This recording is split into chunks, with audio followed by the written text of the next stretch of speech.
Mortal Kombat movie's been out for a week now, and for you a week, for me like 3 weeks. That's true. We were one of the first people to give a actual review of the movie, which is pretty cool. Yeah, it was good seeing everybody react to it. I think I didn't spoil too much. I don't think I spoiled anything, actually. That was something I was getting attacked for in a spoiler-free review. Nothing at all. It was ridiculously... You're welcome, ridiculous. All of you. But we did post the spoiler review last week. Was it last week now? Yeah, I guess it was. Yeah, it was.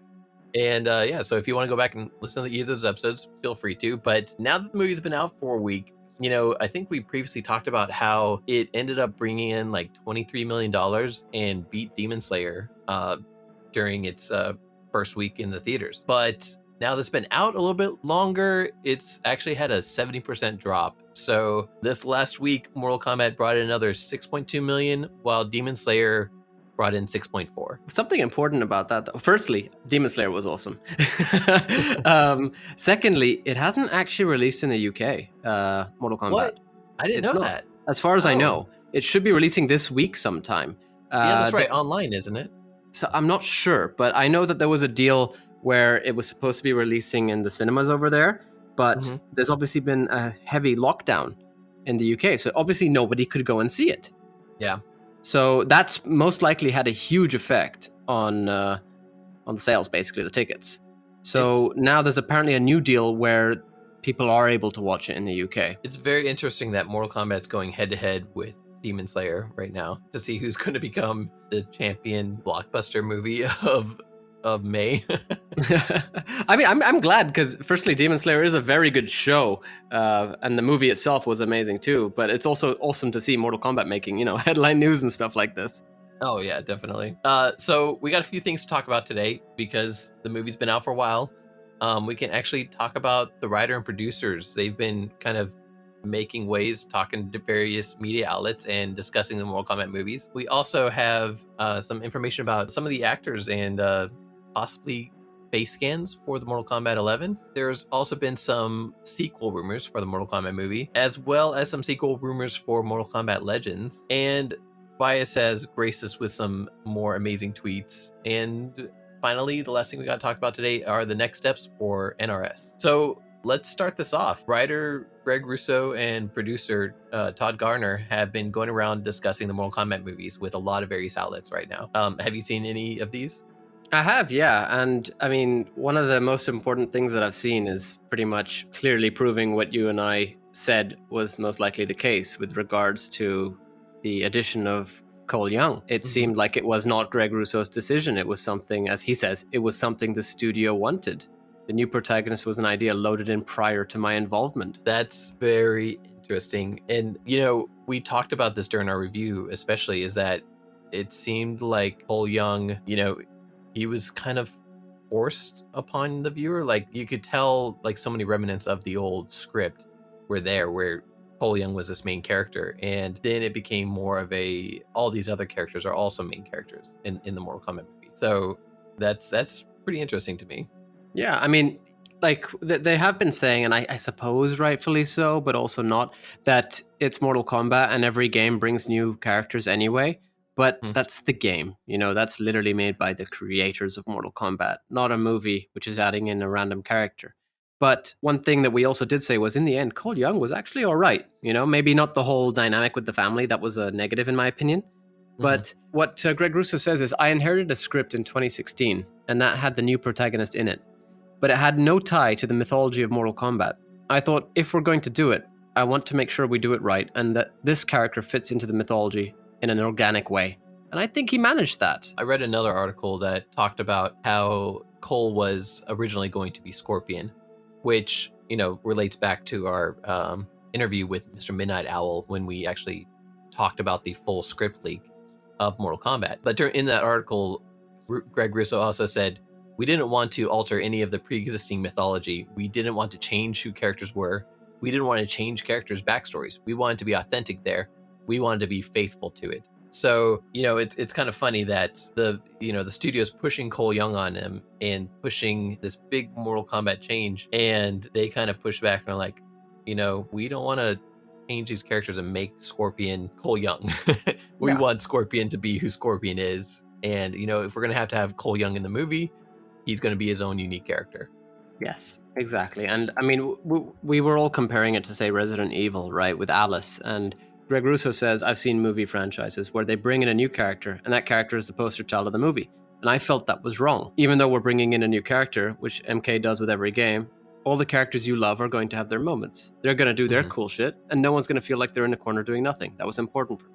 And again, I stress, I really do believe that we did get that to a certain extent, at least with the heroes, rather than, say, the villains. Also, by the way, I think this is a good time to say, obviously, there will be spoilers in this episode. So, spoil away. But again, one other thing that Greg Russo says is the rhythm of the story is that you start off with Cole, and it's supposed to be like a video game. I'm loosely sort of quoting, but you slowly unlock the rest of the crew as you go through the movie, and that was done intentionally so that they're trying to build a sort of Avengers-like series rather than just like a one and done sort of thing. The protagonist is just one part of it. It was never Liu Kang wasn't supposed to be the chosen one. It's just getting the pieces unlocked. And I think that is very well articulated by Greg Russo. Yeah, I think so too. That's a very unique way of incorporating a video game theme into this movie. In a subtle writer's way of doing that too. Yeah, I mean, a lot of what he did was quite subliminal in how they presented Mortal Kombat to the audience. Maybe it wasn't stressed throughout the script too often, but you did see it in the backgrounds, in the certain little nods. And I believe that was something that Greg Russo really did try to highlight. Mm-hmm. Well, the background stuff, a lot of that comes from the art department. So, I mean, you can definitely tell that the art department were fans of Mortal Kombat because you see things like Shinnok's amulet. You see the history of the Mortal Kombat competition where now there's even talks that perhaps Onaga is somewhere in that scene. Like you see Great Kung Lao getting defeated by Goro. Like you see all these different pieces that the art department kind of like wove into the scenery, and I think that's a sign of true fans that are trying to get that sort of thing into the movie. Yeah, I definitely agree with you there, and it was really nice to see all that. Although I would like to say that as well, I believe that is something that could be written. I feel like, yes, the art team were most likely fans, based on how accurate certain things were, but I believe that at the same time, Greg Russo could say they enter a room where Kitana's fan is, being shown in the corner and Shinnok's amulet's there. He can sort of write that too. I genuinely believe that Greg Russo is a fan, and he indicates that in this same article where he mentions he still knows all of Kitana's combos by heart, even now. Yeah. I definitely think Greg Russo is a fan. I mean, he posted a piece of notebook paper where he has everybody's fatalities written down from when he was a kid. But speaking of the art department with all the, sort of things being shown off in the movie, there was a very good tweet by, I think it was at Toasty Studios. I think he tagged us, Tabmock, and a few others, where they were sort of trying to analyze pieces of the film, and they found the Kamidogu symbols as well as other sort of symbols in the movie, in Raiden's temple. That's pretty cool. But one other cool thing about this article is Louis Tan starts talking about how, about Cole Young, basically. And he then goes into the actual martial arts of the movie, which I believe the choreography was really cool, at least, with specific fights. But one interesting thing he mentions is that the fight trainer for the movie was Nino Pila, who was a student of Dan Inosanto, who trained with Bruce Lee. Oh, that's cool. So it had a Bruce Lee connection, which it was Liu Kang relating to Bruce Lee. So kind of full circle there. Yeah, exactly. I thought that was really cool. And it's good to see that, they really took the martial arts seriously, to at least to a certain degree. I also read that Greg Russo was talking about reading all the different fan theories for Cole Young. And he was really enjoying it, and the fact that it had started a conversation within the Mortal Kombat community, which it definitely did. We had people speculating everything from Takeda to Cole Young being Scorpion to Cole Young being probably Bull Raicho or something like that. Like there's so many theories out there, and it was cool to talk about these with different people, even our listeners here, kind of going back and forth with them and seeing what their thoughts were with Cole Young. One of my favorites was the Kuai Liang theory, because Cole is cold and and he was supposed to be Sub-Zero's brother, and some other stuff like that. Like, there's just a lot of cool theories, and it's cool to see, that Greg Russo was paying attention to this sort of thing. Like, he's paying attention to the fan base. He's paying attention to what everybody's saying, and I think if we're going to get a sequel in the future, I think this is going to have a big impact on that, because they are listening to fan feedback, it seems. And the fact now that they've kind of admitted that Cole Young was studio interference, that goes to show, as we've said before, if they give them full reins on a Mortal Kombat movie, we're getting a Mortal Kombat movie. Yes. Well, I mean, as we said, Greg Russo definitely seems like he's done his homework. He seems to be a fan. But I would also like to stress that based on what I've seen of the actual cast, the main characters, they all seem to have some sort of connection with Mortal Kombat. They have all, in all the interviews I've seen, they've all demonstrated themselves as quite passionate about the games. I mean, you have Jessica McNamee saying that she was not allowed to play Mortal Kombat at home, so she would go and play it at her cousin's place or something, and she was playing Sonya, You have everybody saying like, oh, I mean, Lewis Tan, by the way, he was a Smoke player. So it's really cool seeing that, knowing that they all had some form of connection. Like even Mikad Brooks saying that he wanted to make sure that he sort of showed off Jax's fighting style as more of a sort of brawler in a way. He did that. Yeah, he definitely did that especially when he faced off with like Sub-Zero. He puts those fists up like a boxer almost and kind of goes to it. Exactly. Yeah.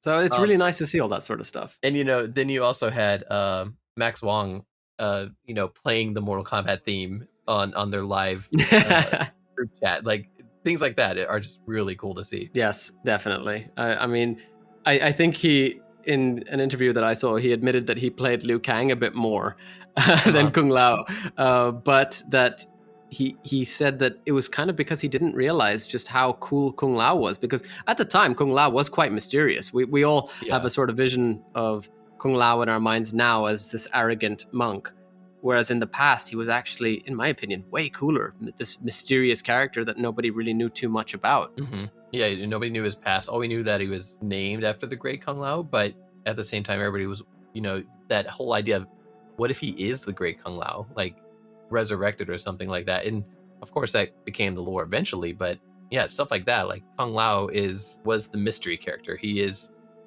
comes from the same temple as Liu Kang. Why do we need another representative from that temple? Like there's so much going on there. So besides all that, Greg Russo also did an interview with Polygon, and he revealed that there was actually a toaster Easter egg that was almost in the film, but they cut it out. He says in the interview, "I really worked hard to get the line toasty in there. It had a spot in the story that didn't feel cringe. Like it worked, but it was edited out. Liu Kang said it after somebody was eviscerated." So, I mean, replay the whole Cabal scene. And after he gets burnt up, just imagine Liu Kang saying toasty or something like that. I think that would have worked in this movie. I mean, I've seen people attacking him even for just saying fatality for Kung Lao. So really? Yeah, like, guys, it's Mortal Kombat. What did you expect? Somebody's gotta say it. Right? Yeah. I wouldn't have minded a toasty thing, although it would have made more sense with the toasty fatality. Oh yeah, I think so too. Yeah, at the end and there was definitely an opportunity for it with Cole watching. Yeah.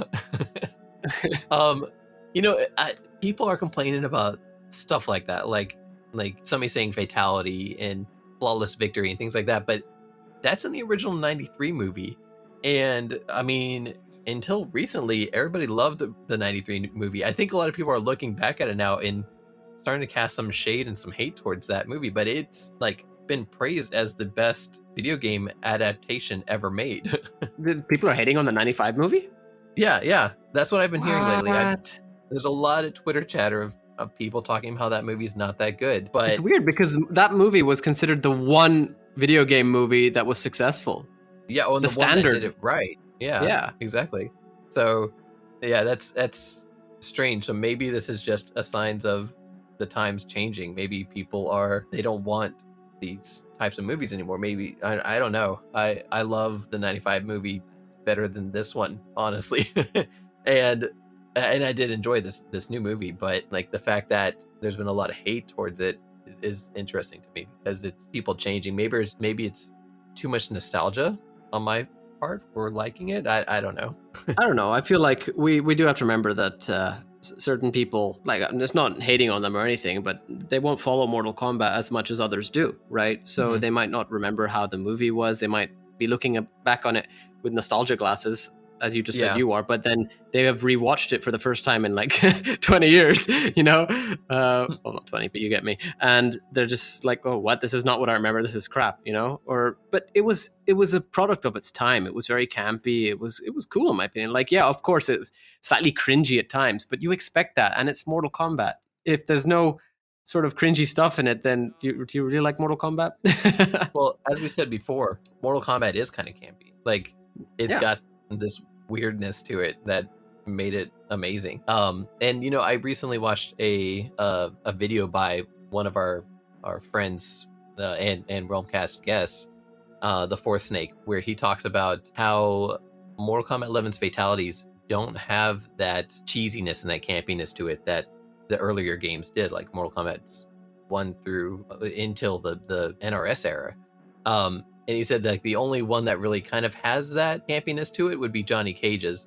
But even then, Johnny Cage's fatalities, he comes across as a psychopath playing with dead people's bodies. So yeah, no, honestly, I do agree with him to an extent, because I think we've actually spoken about this right around MK11's release, like just after basically, because it did feel like it was starting to become too serious in a way. Yeah. And Mortal Kombat, like, if you look back at the fatalities in, say, the 3D era, come on, Quan Chi's neck stretch fatality, guys? like Mortal Kombat didn't take itself too seriously, you know? That was the whole point. The thing for me with Mortal Kombat 11 is once they incorporated that facial scan technology, that's when it became a little too realistic for me. And I hated seeing people who looked real. And like video games nowadays, you got the Unreal Engine that's actually making real faces in every way, and more like the real engine. Yeah, and seeing this type of technology used in this way, it was a little over the top for me, because you got established relationships between Johnny Cage and Cassie Cage, and then Johnny Cage is ripping her in half. So it's a little bit too real for the amount of grotesqueness that it has. Whereas before, you know, they were using real 2D models and stuff like that, but it wasn't as brutal. It was a bit over the top. Like, you know, you're seeing like 8 rib sets that are coming out of a body when they explode. The brutalities.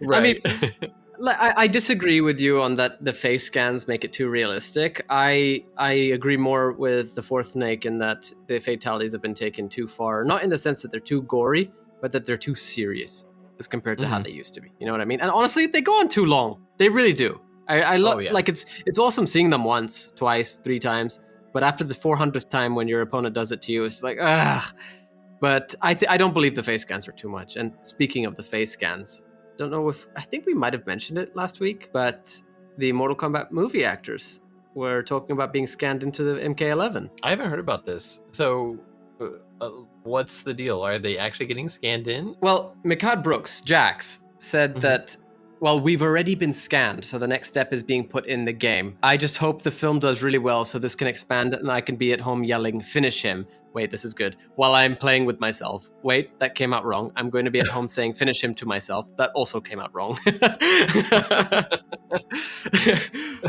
So he's confirmed that they've already been scanned for Mortal Kombat 11. I don't know about that. I have a feeling that he was talking about being scanned for the movie. Oh, okay. That makes sense too. Yeah. That's interesting. Because, yeah, I mean, you know, I guess that kind of leads us into one of the things we're going to talk about a little bit later, but what is the next step for NRS? Like, what's going on with Kombat Pack 3? And yeah, we'll dive into that a little bit further later. But, I mean, they're all, of course, willing to be put into the game. And I think it'd be fun to play as this version, the same way that we got to play with the Mortal Kombat 95 characters. Exactly. And that's something that everybody was talking about leading up to the movie release. Like, everybody expected a sort of movie pack. And you actually have the actors. Like, it's not just Mikaad Brooks. You've got Josh Lawson, who played Kano, and Jessica McNamee as Sonya, saying that they were interested in being digitally recreated, you know? And Josh Lawson actually says, "I can obviously do Kano, but I'll be happy to do Sonya Blade as well." I I'm available, so don't worry about it. Yeah, I mean, it's surprising that there hasn't been anything like releasing Cole Young or something for the game. Well, because it's funny you say that, actually, Uh-huh. because Louis Tan said, this one is the most interesting to me. I would be really happy with having myself be in the video game, but I would like to do my own mocap. I used to be a stuntman a long time ago in my earlier days, but yeah, if I could do the mocap for it, I'd be very into it. That'd be cool to see, because I mean, as we've said before, these are all great martial artists. Yeah, exactly. I think that the movie pack would have been perfect for MK11 right around now, but we'll get into that. So, besides that, there have been a lot of sequel rumors that have been showing up lately. There have been several different sites that are basically reporting that the Mortal Kombat sequel is happening. And we haven't gotten any official word from anybody, but judging by, how much this movie made on opening weekend, it's safe to say that we're probably going to get a sequel. Don't you think? Oh, 100%. I mean, just the fact that Hollywood wasn't really, or didn't seem to be putting its faith in the movie in the first place shows how out of touch they are, in my opinion. Because with this budget, just look at the response, like it's been amazing. And if they haven't greenlit a sequel by now, they'd be absolutely stupid. Not just that, but this movie came out in the middle of a pandemic. Like you're doing this well in sales, and you have the #1 streamed movie of all time on HBO Max, which is AT&T's new baby that they're putting all their eggs into. This is really well received reception for this movie, even if not all the fans love it. I mean, we've talked about the Rotten Tomatoes score before. I think it was like 50% with critics and 80% with the audience. I think it was like 67 or something with Rotten Tomatoes. Really? But I mean, still, even though the reception is great, this is a well-earning movie. So the chances of it getting a sequel, I think, are very well. But there's an Australian site called Sausage Roll, and they they had recently talked about the possibility of a sequel and what a sequel might entail. In it, they quote the director, Simon McQuaid, and they said, "If you just look at the game, it's exactly what the game has done in really interesting ways. I think we can perhaps learn from the Mortal Kombat games to try to do something interesting again." That's a big asterisk on all of this. I think the way they handle timelines and alternate iterations of the same character is really interesting. Doesn't always mean that character comes back. Oh, I've been reincarnated, I'm the same. So, Simon McQuaid's already talking about characters coming back to life. And it's something that we kind of mentioned before. We kind of expect characters like Sub-Zero to come back to life, especially at the end. He rips off all of his armor and he's in this black suit, and that's how he dies, and he gets burned up. Like, seeing him come back as Noob Saibot is not that big of a stretch when we have a writer like Greg Russo who is invested in Mortal Kombat in some way. Especially when Joe Taslim has apparently signed on for, 4 movies or something? Yeah, exactly. And, we say that Joe Taslim signed on for 4 movies, but at the same time, Robin Shou was contractually obligated for 3 movies. The first 2 being Mortal Kombat Annihilation, and then when Mortal Kombat 3 kind of disappeared, he got stuck into Beverly Hills Ninja. So we're just hoping that we don't get an Annihilation 2, basically. Yeah, exactly. I mean, we're hoping Joe Taslim gets to do 4 Mortal Kombat movies, because that would be great. But you never know what's going to happen with these contracts. But anyways... 4 movies of Noob Saibot, I'd be super happy with. Yeah. But I love that McQuaid says that he says, the experience of death informs who they become. So I guess I don't want death to be something that is inconsequential. And that's amazing. He's already thinking that, in my opinion, in the way that Mortal Kombat thinks, the developers for Mortal Kombat, the actual writers for Mortal Kombat, the way they think. You have characters dying and coming to life in another realm for some reason or another, You have... say Serena returning, if should anything happen.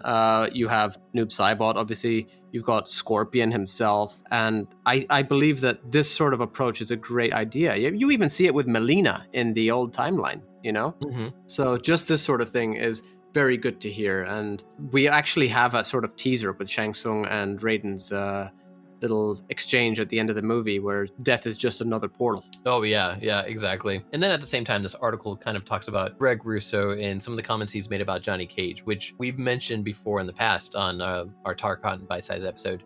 Todd Garner, I think, is this one. Is it? Oh, was it? Yeah, I think this is Todd Garner, if you're talking about Johnny. Oh, yeah, you're right. So Garner says, I feel like if I was getting to make a movie with a diverse cast, it felt weird to have a white actor, literally Johnny Cage, be the hero of the story. So yeah, we spoke about the whole white actor thing in this. I don't know. For me, I can't get on board with that. That just sounds very... I don't know. It's just wrong to me to look at it in that sort of way. You know what I mean? Obviously, it's a whole other topic, which maybe we shouldn't get into now. Which I think we kind of delved into quite a bit on that previous episode. Yeah, we did.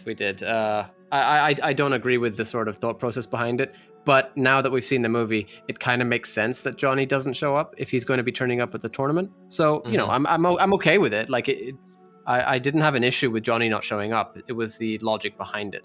But yeah, with regards to Johnny, actually, there's been a lot of speculation as to who would play him. We have Ryan Reynolds being courted by Ed Boon, and Ryan Reynolds literally making a post as him sort of edited to look like Johnny Cage.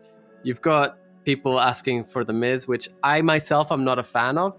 It's the whole wrestler thing, you know? Like, for me, I would like experienced martial artists or, you know, proven actors. Say Ryan Reynolds. Ryan Reynolds is a great actor, and he's actually shown that, you know, he can handle the physical aspect of these sorts of movies. But one specific actor who seems to be coming up a lot, who I'm very keen on, is Scott Adkins. And there's some words from Joe Taslim about him saying, I mean, you have to come back. I really hope that if we have the sequel, I really hope that you're a part of it. I really hope they have to call you. And this is me and just my opinion, but I really hope you can play Johnny Cage, he said on a sort of, I think it was an interview with Scott Adkins. Oh, that's cool. And this is the inventor of the Atkins diet? I don't even know how to respond to that. I mean, I'm not familiar with Scott Adkins. What has he been in? He's been in American Assassin, Boyka, Undisputed. He's actually in Doctor Strange. Oh, really? Who did he play there? He played Lucian, one of the zealots, basically. Gotcha. Yeah. He's got a lot of martial arts experience. He's actually in Ip Man 4. Oh, wow. That's cool. That's really cool. Yeah. So he's got the experience to play the part. He does. Sure. And he actually looks like what you could say Johnny would look like, in my opinion. Mm-hmm. Well, so that'd be interesting. Yeah. Yeah. I honestly think they're going to try to go with a bigger name, especially if they get a bigger budget. You want to have that star power to bring in everybody who didn't see this first movie. Be like, oh, you know, Ryan Reynolds, for example. Ryan Reynolds would bring in a whole new line of people to see this movie that would never be interested in Mortal Kombat before. And I think, true. Yeah, I think they're going to try to go that route if possible. My only concern about that sort of direction is that they focus too much on Johnny, if that's the case. And then the entire concern we had about Cole being the focal point then comes to a head with it being Johnny Cage instead, whereas it's Mortal Kombat, and I'd like to see everybody get that focus. Yeah, but at the same time, a big issue with Cole being the focal point was the fact that he was a new original character, where Johnny Cage, you know, he is a character that we all know, and it's an original character, or it's one of the original Mortal Kombat 1 characters. So bringing him in and making him the focal point is the same as making Scorpion the focal point of the Mortal Kombat movie. Yeah, for me, like, I don't even think Scorpion was the focal point of this movie in the end, you know what I mean? Mm-hmm. Like, that's the sort of thing that I'm concerned about with a Mortal Kombat movie. There are so many characters in the Mortal Kombat universe who deserve their time in the spotlight that just giving that spotlight to one of them is actually a huge shame and, in my opinion, detrimental to the plot of the movie. Yeah, but Scorpion was the focal point of Mortal Kombat Scorpion's Revenge, and they still managed to incorporate the other characters' stories in that. And that's how I would love to see it, exactly. Yeah. If it was to go down that route. Sorry. No, I think that's a big possibility with the way Greg Russo writes. I mean, we've already seen him do it with Cole Young. Like, Cole Young was forced to be our protagonist of this movie, but by the end of the movie, like you said, we had unlocked all these characters and we were invested in all of them. Like, people were heartbroken to see what happened to Kung Lao, and people didn't even know who he was. Like, he had hardly any screen time, but you became invested in all these different characters as the movie progressed. And I think you could do the same thing with Johnny Cage. Yeah, I would just laugh so hard if they went the Annihilation route with Johnny Cage, if it's Ryan Reynolds. Psych. But anyway, speaking about Mortal Kombat Scorpion's Revenge, Mortal Kombat Legends Scorpion's Revenge, there have been quite a few new rumors lately because the agency that represents Eric Hachikian, and I'm probably pronouncing his name incorrectly. He is the composer that has worked on Mortal Kombat Legends, Scorpion's Revenge, and he's also worked on a few other things within DC's animated studios. But the agency that represents him have recently put out a bio to, try to sell him, because that's what agencies do. They try to sell their people that they represent. And in this, they reference the fact that he has worked on a few various feature films. The two most recent feature films on there being Mortal Kombat Legends Scorpion's Revenge, and they also put Mortal Kombat Legends Part 2. And, this isn't anything official, but this does lead a lot of speculations or rumor to the fact that, hey, we might be getting a sequel to that animated movie that came out last year. That would be amazing. I think it would. I'd be excited to see that because it's a very enjoyable movie. It's really good, and it had a lot of lore bases. I mean, it had stuff in it that we had discussed on our Realmcast episode with Chris Casamasas that didn't completely align with the lore of Mortal Kombat, but at the same time, it's Mortal Kombat. Like, it's got sorcery, it's got ninjas, it's got all these different aspects. It's got special forces. My favorite. So I would love to see a sequel to it, and the fact that we're possibly getting one, I mean, like I said, this is unconfirmed, all rumors right now, but if we're getting a sequel to it, I'm more than happy to see that. Definitely, that would be amazing, because that was a really good movie, and I think that Mortal Kombat would really thrive in an animated sort of universe, as well as a live action. It's and as we said, I think around the time that we spoke with Chris Casamassa, more Mortal Kombat is just what we want. I'll never say no to more Mortal Kombat, and that's awesome. If we're gonna get a sequel, even if the lore is jacked up, I still want it because it's Mortal Kombat. To an extent, don't go that far. I mean, let me ask you this: with the Mortal Kombat movie, Scorpion's Revenge, do you think they turned Goro into a jobber? I do not. I think they showed him off as quite the tough guy. The grand champion of Mortal Kombat, maybe, as he has been for 1,000 years. He was menacing, but like even in the I mean, he's there to get killed in the most recent animated movie, and especially in the Mortal Kombat 2021. I mean, he had no point but to be a big monster that gets his arms chopped up and his guts spilled out. He is represented in these medias as a jobber. He's not everything he is, and this is the grand champion of Mortal Kombat, Prince Goro, Lord of the Shogun. Like, this is such a big character to just get dumped on in these different feature films. This was like in the feature film. I believe he. Sorry. Oh, go ahead. I was gonna say in Scorpion's Revenge, I believe Goro was handled quite well up until the end. Again, guys, obvious spoilers if you haven't seen any of the Mortal Kombat content that we're talking about, but just the way that he's sort of taken out randomly by Scorpion just interfering in the fight is a bit but it sort of serves its purpose. I still think it was handled better than it was in the movie, which I think this was one of the weakest points of the movie, the handling of Goro. And sadly, it seems to have affected not lesser fans, it sounds bad, but people who aren't as into Mortal Kombat as many of us are.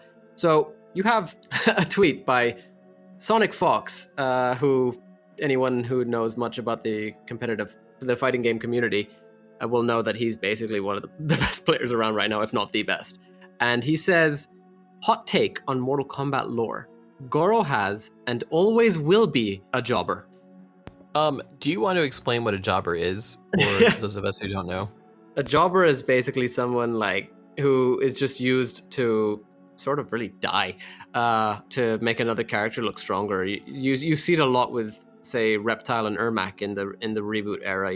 They're representing that their sort of leader it could be Shao Kahn, it could be Kotal Khan, whoever, and basically just losing to make other characters look good. Yeah. So that, I guess, has brought up quite a few people questioning, is Goro a jobber? And this question particularly comes into play with the video games itself and the video game lore. Yes. Because sorry. Yeah. No, go ahead. It's pretty big to make a claim like that, and that's why it's sort of interesting to see the sort of root or journey this tweet took, because you first had Stephanie Brownback, also 16-bit, saying, "Listen, kid, you've been on top for like 8 years, and that's nice and all, but Prince Goro reigned for 500," which then got tweeted by @AverageJoe33 to the real Saibot himself, John Tobias, asking for clarification. And what did he have to say? Well, lots of questions about Goro. Dude was no quote-unquote jobber. And what he does is he gives us the biggest slap, basically. I love it. It's an entire timeline of the Mortal Kombat tournament and its winners, going from the year 1000 to the year 2000. So from 1000, the first 3 tournaments were wins for Outworld by a warrior that we don't know the name of, before Shang Tsung takes 2 wins, 1 for Earth and then 1 for Outworld. Let's stop there. I love that. That goes back into, how Tobias originally wrote Shang Tsung as, an Earth realmer who braided sides and went and started working for Outworld. And it shows how much of a snake and how menacing, like, it's a complete Shang Tsung story in that one little sentence. Yeah, exactly. I love That's that. Just cool. seeing that, Yeah. because the way he wrote it as well is perfect. You got MK 1150 Shang Tsung W Earth, and then right above that the exact same thing but 1200 W Outworld. And I love that. I think that's great. And it's even better when you realize that the next MK tournament is a win for the Great Kung Lao. Mm-hmm. Now, That's cool. the Great Kung Lao wins between the years 1300 to 1500 and actually loses to none other than the Prince Shokan himself, Goro, in 1550. Wait, so how many years was Great Kung Lao the champion? Basically 200, 250. So that kind of goes back into that original lore too, that if you win the tournament, that you don't age until the next tournament, that you basically get kind of an immortality. Exactly, yes. So it'll extend your life. And we see that with Goro, although to be fair, with Goro, he probably just, would age differently from the Great Kung Lao. I was recently watching Mortal Kombat Conquest, which is now on HBO Max, and there's a whole episode, and I just kind of skimmed through this one, but Zero and Taja, they get some kind of spell cast on them, which makes them age faster than everybody else, and the whole time, the Great Kung Lao is being mocked, and he's like, is this really what you want? Do you want to be the champion of Mortal Kombat? Because you're just going to watch all your friends die in this exact same way. And it's a cool nod to the lore. Like, that's something that I always loved about Mortal Kombat Conquest, is how much of Tobias's lore is incorporated into this show. I mean, of course, they switched things up and went off the rails here and there because a lot of things weren't fleshed out at that point. Like Noob Saibot shows up in Conquest and stuff like that. But overall, they were making do with what they had, and they had a good, rich history to kind of go off of, which I just loved. Yeah, and speaking of that episode, I love how they handled Raiden, Jeff Mee, in that episode, because that is, like, firstly, I was a very big fan of Raiden, of his portrayal of Raiden, but this episode where he sort of gives Kung Lao a lot of shit for being worried about Zero and Taja, because he tells him, all your friends are going to die. This is your life now. And I just love how brutal his Raiden is. And you can see that with this timeline that John Tobias has given us. So we have Goro with 9 straight wins. 9 straight wins. If anybody can tell me that Goro is a jobber after that, then I would love to hear the explanation as to how. Because he only loses to Liu Kang, the chosen one, in the year 2000, and the 10th Mortal Kombat tournament. Yeah, gosh. I mean, and also doesn't Tobias go on to say that as far as reigning champions go, Goro has the most wins out of anybody else? Yeah, pretty much. He says, point is that no fighter was more dominant than Goro. He does also say these events are specific to the early games. But, I still take John Tobias's word as gospel when it comes to this sort of thing. Oh, yeah. Yeah, he wove such a intricate story in just a couple games that, like, it's what's made this game such a, like, it generated the fan base, was this story. Yeah, and I mean, obviously it was taken a lot further in a great direction, in my opinion, in the 3D era, but he obviously set the structure for it. But we do have one tweet by @SunGodSalazar, who tries to make a case for Goro being a jobber, before promptly getting destroyed by John Tobias. Sorry, man. But it says, he is a jobber, though. Sure, he has a history of winning, But let's be honest, that's to make the character who beats him seem cooler than it is anything actually impressive. Anytime we've actually witnessed Goro, he has lost. Therefore, he's a jobber. And I mean, I don't know. What do you think of that? Oh, I don't know. Because he has lost since we saw him, but at the same time, he has a story. Everybody in Mortal Kombat has a story. And his story is that he's basically the reigning champion and Prince of the Shogun. And, even in the other games where he mysteriously dies and then comes back and things like that, like they're still building on that story. So I don't think anybody in Mortal Kombat can be considered a jobber because when each game comes out, they all have the potential of being the final story for that game. Exactly. And that is something sort of that John Tobias touches upon. He says, and herein lies the problem. People interpret Goro based on short-sighted treatment of the character from whatever media. I'm speaking to the choices we made in Goro's creation and how his characterization was intended to fit within the foundational structure of the MK universe. I love the fact that Tobias tweets everything that he does right now because it just gives so much insight into the lore and it gives insight into how he loves these characters that he built, Yeah. I mean, anytime he says anything about Mortal Kombat, I read it like the entire way through it. I don't care if it's a full-on essay. If it is, actually, I do care. I care because I really enjoy it.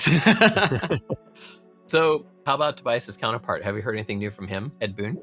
Well, you know how Ed Boon is. His tweets are usually either unrelated to Mortal Kombat in some way, relating something to Mortal Kombat, which is kind of a reach to do, or he's hinting stuff. Right? Uh-huh. Now, we did see, as I mentioned earlier, the whole him tweeting at Ryan Reynolds saying we should talk about him being Johnny Cage. But other than that, we have seen absolutely nothing regarding Kombat Pack 3. I'm surprised. Wait, right? How long has it been now since we heard anything about Mortal Kombat? We have literally not heard any news since, I think, just after Rain, Melina, and Rambo dropped. Yeah. And that was to tell us that the Kombat League seasons were going to be repeating. That was it. What about the tournament? Didn't that come afterwards, or was that before? I mean, does that even count for the game itself? He didn't even tweet about that. That's other stuff. And speaking of which, you just reminded me that we still haven't done the tournament episode that I really, really want to get into. Yeah. But a couple of people in the community are always calling this sort of stuff out. And one person who did so quite recently was at Evil Star Legacy, who posted, honestly, I might have to add him to the meme realm. He posted, a lot of us were saddened waiting for Mortal Kombat X's KP3 that never came. Let's gather around and start mourning now so we can move on and free our minds. And this is accompanying an image of a gravestone with Mortal Kombat 11's logo saying Kombat Pack 3 on it. And this has been shared all over the community at this point on Twitter. It is absolutely hilarious. And honestly, quite true. Yeah. I mean, there's no body yet, but the search team hasn't found anything. I mean, people are straight up tweeting at Ed Boon, tweeting at Tyler. I don't know why they're tweeting at Tyler. He literally never gave us anything that we need to know outside of a combat cast. But they're completely ignoring it. And in my opinion, that's pretty bad because, it might have happened with MK9 and MKX. That doesn't make it okay. But on top of that, I specifically remember Ed Boon himself saying at the reveal that this is going to be the longest supported game out of all the MK games so far. Well, is it not the longest supported yet? I wouldn't say so, no. And even if somebody argued that it's been longer than MKX, how would you quantify that? Because delaying certain things, whether it's a tactic to just delay it and make it seem like it's longer or being delayed by the pandemic itself, doesn't seem like a method of actually supporting the game in the vein that they led us to believe. When does supporting a game end? I mean, supporting a game could mean we're just releasing patches for it, and they could patch this game for another 5 years. But they haven't done that. That's my point. The last patch we received was after, or even with Rain and Melina's drop. There has not been a single balance patch since then. That's crazy. And wait, I mean, so like Shiva. As far as I know, no. Because lots of people, for example, are complaining that Rain's Lightning, which takes up 2 slots, should not take up 2 slots. This is coming from like the PND brothers as well. Like they play Rain a lot, and they were pretty much leading the charge in sort of Rain combo videos and such. And to say that Rain is like not as strong with certain abilities and this needs to be balanced, blah, blah, blah, you know that it's true. And since then, there has been no balance patch. You have people still complaining about Shiva's drops, her stomps. This has been going on since literally around this time last year, I think. Maybe I'm adding on a couple or removing a couple of months. But the fact that there's been no balance for this sort of thing is very bad. So I wouldn't say that they have supported this game. No, not in the way they made it sound like they would. Well, let me ask you a question that I tend to ask you every couple months. Do you think we're getting Kombat Pack 3? I don't think we are. And that comes from the next tweets that I've been seeing from Ed Boon. Because firstly, they would have said something with the Mortal Kombat movie release. I am still shocked we didn't get anything with the Mortal Kombat movie release. Seriously. Movie skins, anything. But I'm even more annoyed because the roster character selection screen is not a rectangle. It's so bad. It doesn't need to be a rectangle. It does. Obsessed with that. No. Make it a shape which is symmetrical or something then, because this does not make sense. Let it be what it is. No. Like, oh god, that gets to me. But yeah, what I was saying was the only thing that we have seen from Ed Boon seems to have been coinciding with certain rumors that we've seen lately, and that's regarding a possible Marvel game by NRS. Oh, okay. Yeah, there have been I've seen some articles about this. So just a Marvel game, or is there more to this? Well, we don't know. Yeah. I mean, this is WB owned, but I mean, it's not impossible for another company to license out their competitor to make a good video game. Oh, that's totally possible. And I mean, as far as I've seen, Marvel vs. Capcom, the latest release, didn't do too well, but that could just be me talking crap. I don't remember. But I myself have always wanted to see, say, a Marvel game, but done with NRS's sort of gameplay. I believe that NRS's gameplay is the best kind of fighting for my style, my preferred style. Mm-hmm. But whether or not it's just an actual Marvel game or if it's a Marvel versus DC game, I don't know. I feel like we're getting something like that. He's been hinting that a lot. He's tweeting a lot about Marvel lately. What has he tweeted, for example? Talking about, I mean, this is the one that's really getting people to think. And you know how we all sort of take out the magnifying glass at his tweets. But wow, @James Gunn has managed to work on DC and Marvel movies. That's impressive. Now, yes, you can say, oh, it's just talking about DC and Marvel, blah, blah, but why would he say that? You know? Well, he's a big fan of these things. I mean, especially DC related stuff. He loves DC comics. Sure, but that wording? Well, especially saying DC and Marvel? The thing is about that tweet, I saw that tweet, and he capitalizes DC and he capitalizes Marvel. And I think that's what's kind of made people speculate a little bit more. Exactly. But it's Ed Boon. And okay, so the biggest problem with NRS and these different people that work there is that they all consider their Twitter accounts their personal accounts. But at the same time, they release official news and post hints and stuff on their personal accounts. And it just, we can't help but speculate because of this sort of post. Well, it's not just that. And this is me putting on my tinfoil hat right now. But the previous post to this one is him talking about Ant-Man and the Wasp Quantumania equals 10 syllables. Doctor Strange in the Multiverse of Madness equals 11 syllables. Those are quite the mouthful titles. How about Ant-Man 3, Doctor Strange 2? Now, how does this relate? Tinfoil hat, I told you at the beginning. He's talking about titles. Yeah. And then he leads right after that into DC and Marvel. Oh, yeah, I guess you're right. I didn't even think about it that way. See, he also was recently complaining about Godzilla versus Kong and Batman versus Superman, and the way that their titles were orchestrated. So this isn't a new type of thing for him to go down. This isn't a new route for him. I think the last tweet was literally something like, first we had BVS, now we have BVG, and I think he said like, where did the VS go or something like that. And this is just, in my opinion, this is just Ed tweeting Ed stuff, like he always does. Maybe he's doing it like that on purpose. Maybe it's not because he wants it to be DC versus Marvel, but DC and Marvel, as he wrote. Mm-hmm. Do you see? This is, as I said, tinfoil hat. This is how everybody goes full Sherlock Holmes on Ed Boon's tweets. But I do believe that we're going to get a sort of Marvel-related announcement soon, and that would make sense with all the sort of rumors and discussions I've seen. I think it's possible. I mean, I think anything's possible because we are due a new announcement. Because Mortal Kombat's been out for how long now? Mortal Kombat 11? well, 2 years, and I think they didn't even say anything about its anniversary, or maybe they did, and I'm just being mean. But no, they didn't.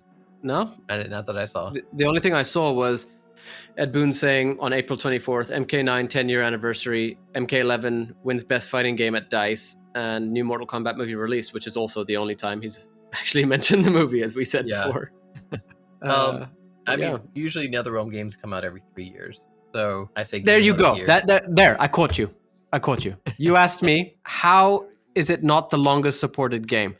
If they said at the reveal that they're normally on a sort of 3-game cycle, they want to lengthen that this time and make this game the longest supported title, then they should not be announcing a game around now. Yeah. Boom.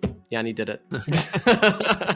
Let us know what you guys think. Do you believe that we're getting a Kombat Pack 3 at this point? Have you given up hope?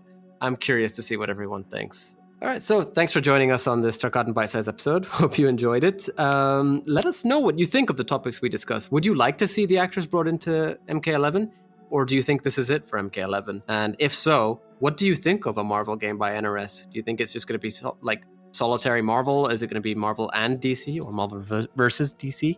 I want X-Men myself. Yeah, that would be awesome. Anyway, keep an eye out, as our next bite-sized episode should feature the script leaker, Mr. Midnight Owl, where we will be comparing the previous and latest versions of the Mortal Kombat movie scripts. And we also have an upcoming Realm cast that should be releasing soon. We say that every time, but it is coming soon. So in the meantime, please like, follow, subscribe, stay up to date. Thanks.